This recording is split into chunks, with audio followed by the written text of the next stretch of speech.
Hi, my name is Dianna Muller. I'm a retired police officer and professional shooter, but there was that first competition, and I remember it was a little intimidating. So we're gonna go over some tips that's gonna help you get ready for the first time you hear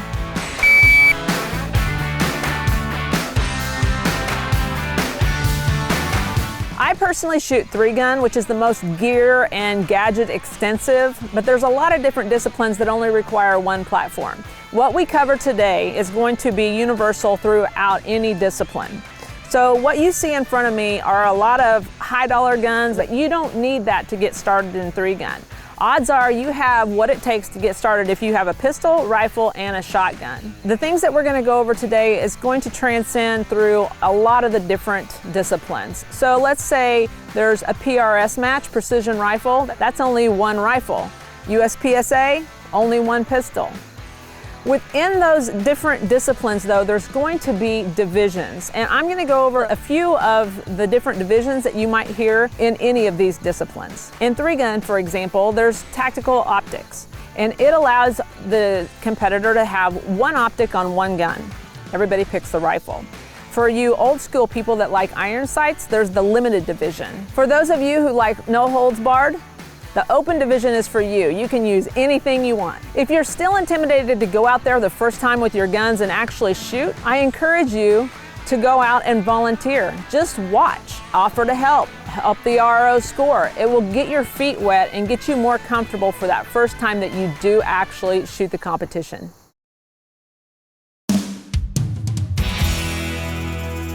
Safety is always first and foremost when it comes to being on the range, but at a competition, there's some things that'll get you disqualified. So let's go over those. First of all, most competitions are run on a cold range, which means there's no loaded guns unless you're shooting. Leave your concealed carry in the car and go look for a safe area, a designated safe area, where you can bag your gun and get it on your person. The designated safe area is designed for specific things.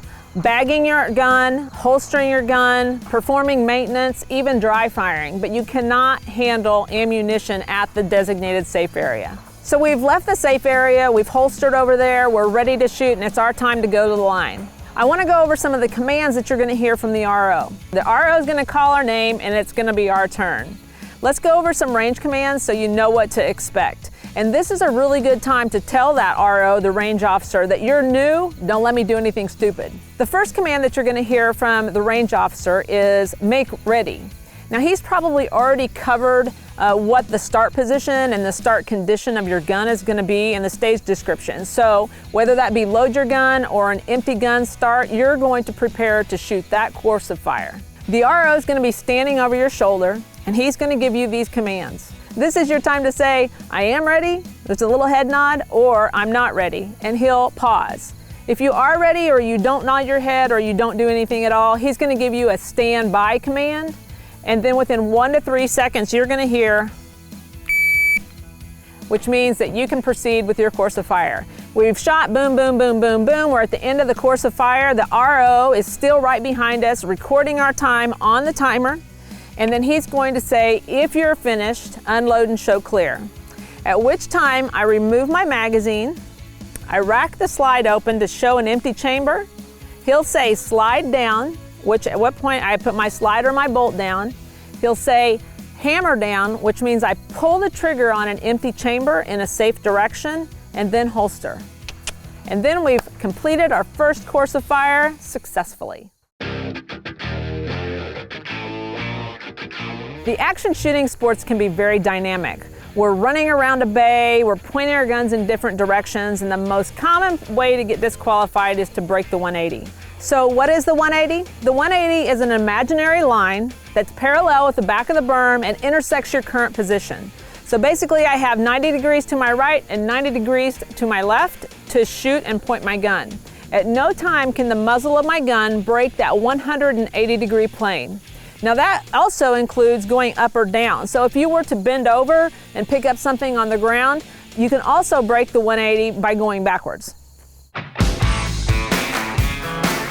The shooting sports are an individual sport, but when it comes to working, like resetting the steel targets or taping the paper targets, ROing or working the score pad, it becomes a team sport. So make sure you bring some gloves and be prepared to do your part. Being at a competition can make for a long day at the range. One of the most overlooked things is that people don't dress properly. So if it's going to be cool in the morning and warm in the afternoon, make sure you dress in layers and be prepared, because it's always colder at the range or it's always hotter at the range than you expect it to be. Another thing that you want to pay attention to is nutrition. Your body is working probably a lot harder than it usually does on a daily basis. You need to bring some snacks and stay hydrated. Drink more water than you think you want to. And I know I encouraged you to work hard, and I want you to, but when you can, you need to sit down and get off your feet. That's going to allow your body to make it through the entire day. Now that we've gone over how to be safe, we know what the range commands are, we know about the 180, and we know to help out, that's the recipe for success. If you have any questions, feel free to reach out to me on social media. Check out letsgoshooting.org. But now that you know what to do, get out to the range and let's go shooting.